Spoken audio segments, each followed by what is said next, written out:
evening and welcome to Cavan TV's News and Views. I'd like to thank Sarah for the use of the broadband here in the fantastic studio that Positive Age provide for us here in Drumley in Cavan. Talking art, not last summer but the summer before at the Taste of Cavan, I met an artist, Maria Jordan O'Reilly, and we had a great chat about the Bailieborough Creative Hub. And I have got her in the studio this evening, and she's an artist. She's involved in many things, and she's going to tell us all about them this evening.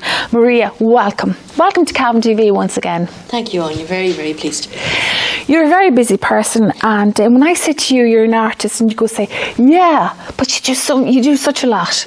Yeah, I'm not the type that kind of sits around. I like to be occupied. So yeah, I'm occupied and I'm busy. I started working as a professional artist back in September.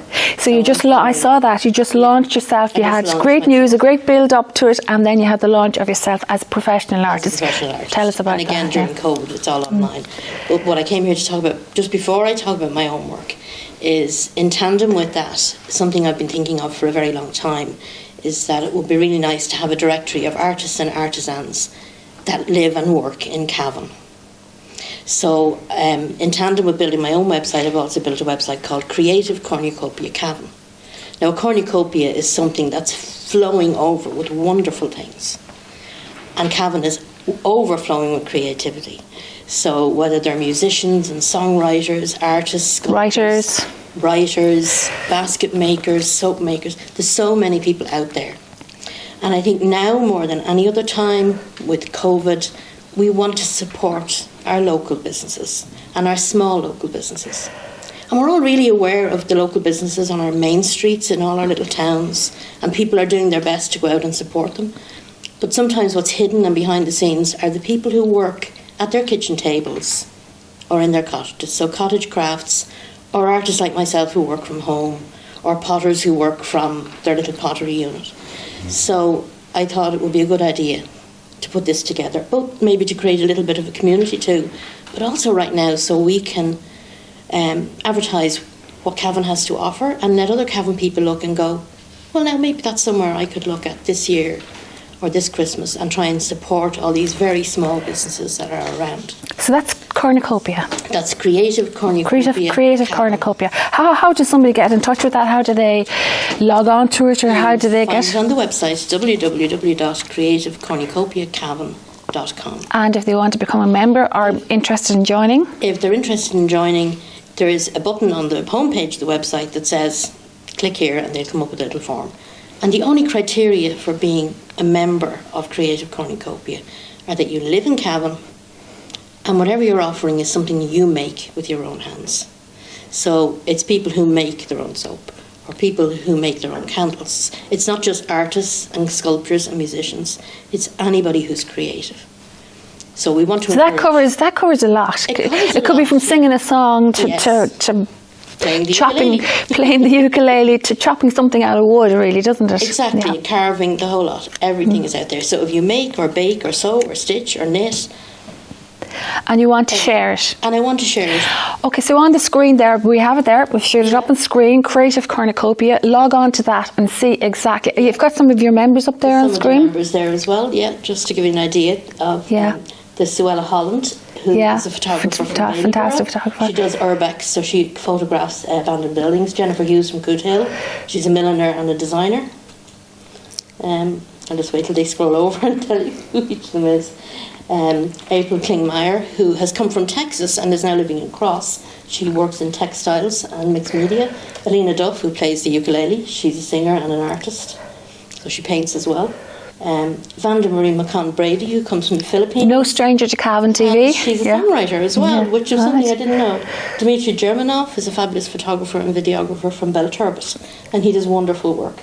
Swan Nolte is a local in Bailieborough. Again, a photographer, does a lot of work in Bailieborough around landscapes. Bex McCormick, also from Bailieborough, does a lot of mixed media work and fantasy kind of creations. Melanie Love, a photographer from Killincare, very much based on items around the countryside and kind of atmospheric pieces. And Milka and Andy Wilson are a pair of photographers, do a lot of photography of newborns, etc. And Andy recently has now become Mr. Wilson on Facebook because he's a fabulous knitter. And not only does he knit and create hats and scarves and everything, he actually develops patterns and puts them out there as well. Brilliant. So that's just a little taste of some of the people. And then there's myself, of course. I had to put myself in there. So I'm a visual artist and I'm living in Ballybor. What a fantastic idea to put a group of such talent, which that's amazing, and you've put them all together under one umbrella for somebody to go in there and say, wow, really interesting, I'm looking for somebody to do this, or where can I get this and do that. And also as well, for the artists as well, it's a great platform for them to produce or to project their work as well, isn't it? It is indeed, and also to contact other artists that work in similar areas, because we inspire each other. Yeah. Suella, for example, would be wonderful. Her photography is wonderful. I find it inspiring. It might inspire a poem, it might inspire a visual piece. So when artistic people get together, it's absolutely wonderful. And also as well, folks, a good idea to remember that when we want to get work done, we should commission people locally, somebody in Cavan, we should commission them to do that work rather than going outside, use people we know or people that are local. And the sad part is, so many of these people work quietly, as I say, at their kitchen table, and we don't know they're there. So please, if you're out there and you're living in Cavan, and you make or bake or stitch or sew or paint or draw or sing or play music, log onto the website, click in and register with us, and then other people can come and see. We'll just say it again, Creative Cornucopia at Cavan. That's it. Online. Okay, so now tell me about yourself. As I say, can I pinpoint you as an artist? You can. One of my many hats, but most definitely you can. So, as I said, since September, I've kind of taken the step forward to being a professional artist. Now, since I moved to Cavan about 7 years ago from Dublin, when we came down here initially in Ballybor, knowing nobody, I thought, well, I'll get involved in local community groups. So I got involved in the community choir. I got involved in Ballybor Photographic Club. I got involved in the Ballybor Creative Hub. I got involved then in a group called Next Chapter, which is about women. It's all about networking, isn't it? It's all about networking, but it's also about, I have an insatiable appetite to know and learn and find out more stuff. So it was wonderful. It was also getting to know people locally. And I did all that and busy, and then started to think, maybe, because I have such a passion for this creativity, I can turn it into a small business. Something that I can get just a little income from every week. I don't want to be mad crazy and take over the world.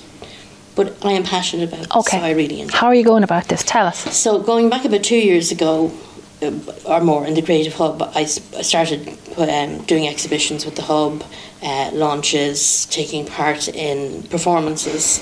Really, really enjoyed it. So that kind of gave me a little bit of get up and go. And then people came to me and went, I'd like to buy that piece. And that made me think, wow, it's actually not just something I'm doing for myself. Other people enjoy my art. So that really planted the seed. So I started looking to find out, can I make this a reality? So over the course of our first lockdown, I started really working at it and trying to figure it out. And in September, I took that step, which some might think is a little bit crazy because we're in the middle of a pandemic. But coming up to the beginning of this year, I already had a collection of works that I was ready to launch and do an exhibition and kind of start to put myself out there, and that all just fell down in the rubble, like so many other people. So I thought, no, if I keep waiting, I won't do it, so I'm going to plough ahead. So since September, I have been learning how to build a website. I've built a website. I'm doing a lot of work on Facebook and Instagram, just trying to put my work out there in the public eye so people can see it. And I am making sales, not a lot, but it's there. You're getting yourself out there. That's what you're saying, yeah. And that's the main so if anybody does want to go online and see your stuff, they go under MariaJordan.com. I try and make it as easy as possible. So if you log in there, you can find my work. So there's originals, there's prints. I've arranged Christmas cards based on my art at the moment.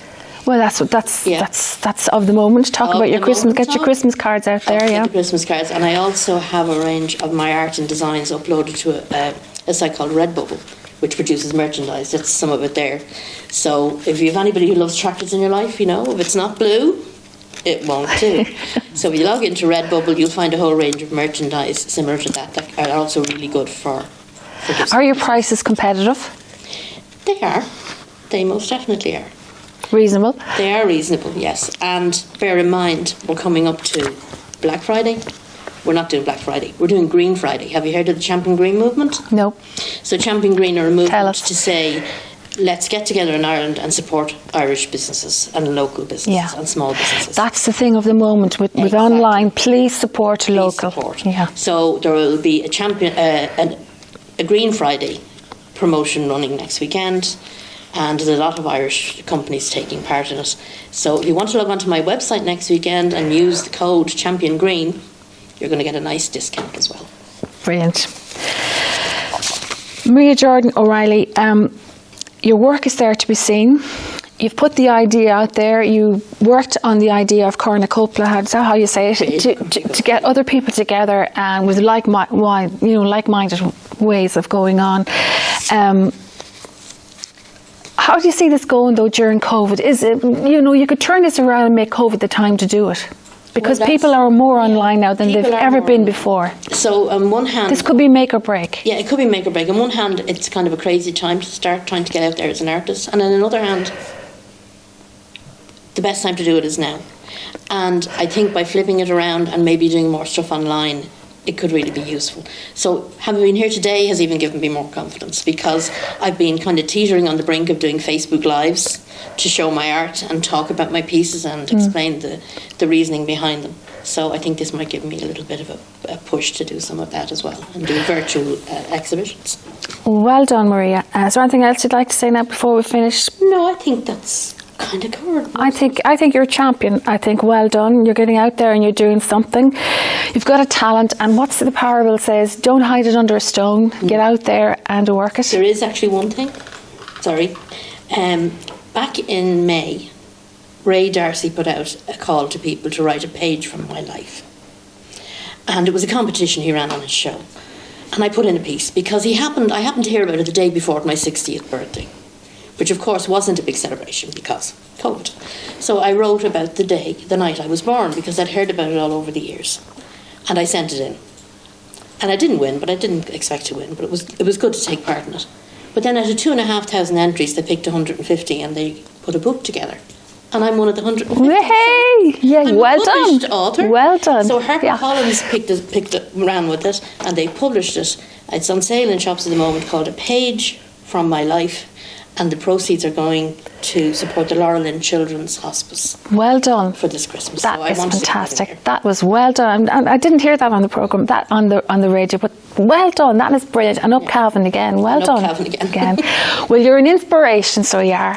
And the best of luck with your site and with your